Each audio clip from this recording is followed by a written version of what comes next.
Welcome to Coffee and Astronomy. I'm Jim Craig, and I'm hoping that we manage to avoid all of the chainsaws, leaf blowers, and lawnmowers that are the hallmark of the sounds of my neighborhood at this time of year. Speaking of this time of year, it was about this time of year that I really started I started moving toward a profession in astronomy. It was actually late in November. I went to a party and I met someone who recommended that I should go talk to the director of the local planetarium since I had an interest in astronomy.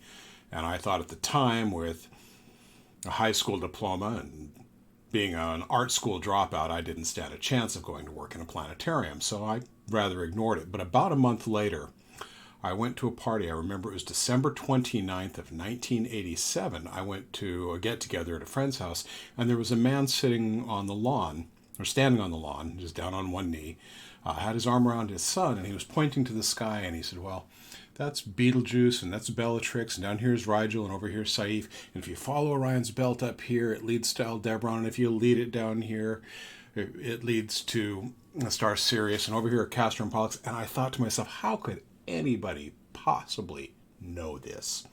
And I talked to him, and he said the same thing that my friend had said, and that is that I should go talk to the director of the planetarium. So I went and spoke to her the next day.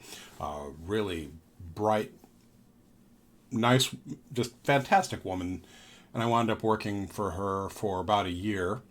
And then I went back to college at the age of 29. But I never forgot that whole idea of not knowing what's in the sky.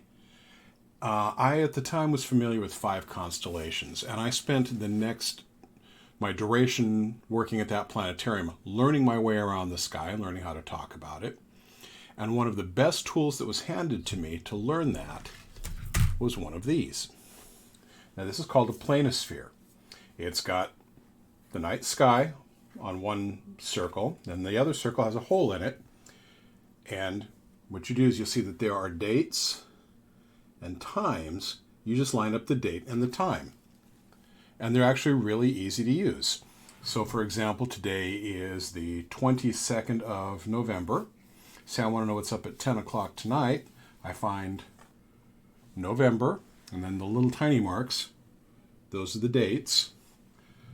So I find the 22nd, there's 20th, so there's the 22nd, and I just turn this until it lines up at 10 p.m. So you can see there's 10 p.m. lined up with November 22nd. It's a little hard to get it focused with this camera.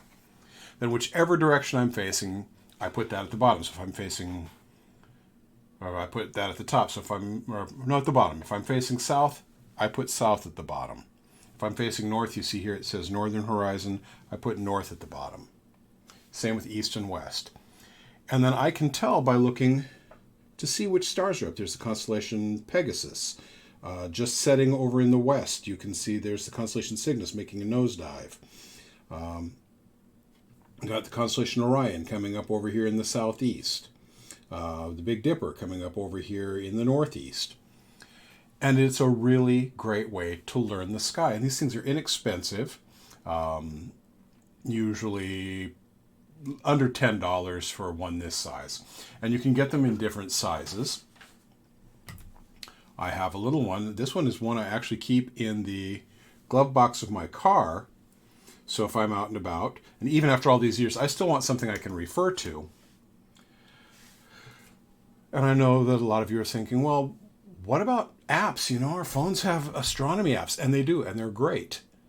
But the technology isn't there. Not to mention, I think it tends to get in the way of what you are doing. You're paying more attention to the technology and less to what you're seeing, less to what you're trying to find.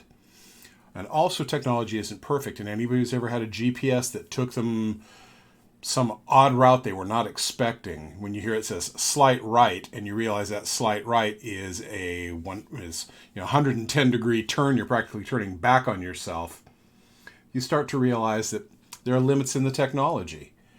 And one of the things that people don't realize when they're using those apps, I got my phone right here, is your phone has a compass built into it. And that was nice of it to turn itself on like that. Your phone has a compass built into it. And a lot of people don't realize you have to calibrate that compass. So if you do use a phone app, one thing you can do, I'm going to back up from the camera to do this, is you make a figure 8 with your phone, and that will actually calibrate the compass inside your phone. And that way when you go to use it and aim it, it works a lot better. But I still think this removes you from the actual experience of learning the sky. And even if you have the smartest telescope, there was one telescope that I used, and I've mentioned this before, but I think it's worth mentioning. It was a telescope I used. All you did was turn it on, and it figured out if it was level. It figured out where true north was with its GPS and compass. It would set the time. It knew where on the planet it was. It figured out what time zone it was in, and it would find a star, and had a little camera on the bottom that would take a picture, and that would compare it to its database and adjust accordingly. But that camera wasn't perfectly calibrated. I had to calibrate that computer, and I could only calibrate that computer if I knew the sky. And another thing to consider is if you're out in the wilderness and you need to conserve your cell phone battery, but you still want to do some stargazing, it's kind of nice to have something that doesn't require any batteries. And again, this one's what, about 5 inches across? You can take it, slip it in a backpack, put it in the glove box of your car, just have it ready. Now, I am going to start working on a guide. It's not ready yet. In fact, I got the idea when I started planning this video. I'm going to work on a guide to help people learn the skies the way I learned the skies. And hopefully that will be available sometime before the end of the year. I've got other projects that I'm working on right now, but I think this is one that needs to get, a lot of my projects are right here. I want to move this project to here because I think it's important. I really want people to go out, enjoy the sky, learn the sky. It's knowable. I mean, I learned it, and I like to think I'm of at least moderate intelligence. And if you think you're of moderate intelligence, you can learn it too, and it's a lot of fun. Not to mention, if you're out with some people and you start pointing out stars, well, it's the same thing that happened with me when I went to that party. It's impressive to see someone who has that kind of knowledge, and you can be that person who has that knowledge. Now, once again, if you've enjoyed Coffee and Astronomy or any of my other videos,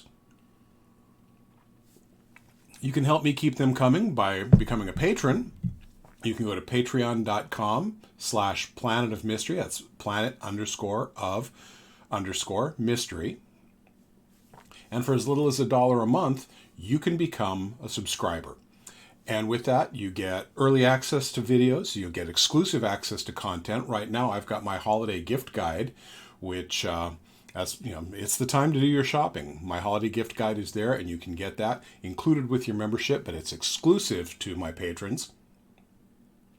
And when I get this Guide to the Stars completed, that is going to be available as a free download to my subscribers, but I'm going to put it out in some fashion for people to purchase after it's done. So you can get it free with your subscriptions. So for as little as $1 a month, I do the Cool Astronomy Person of the Week once a week, and my patrons get that a week before everybody else does, before I make them public. I do these videos. I do a Pints and Planets get-together on Fridays, and I forgot to mention that on my Patreon page this week. I will make a point of doing that every week, making sure that the link is available to people.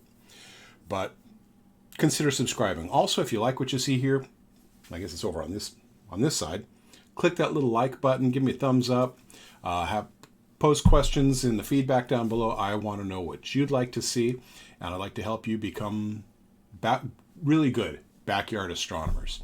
So until next week, this is Jim Craig with Coffee and Astronomy, and I hope to see you again really soon.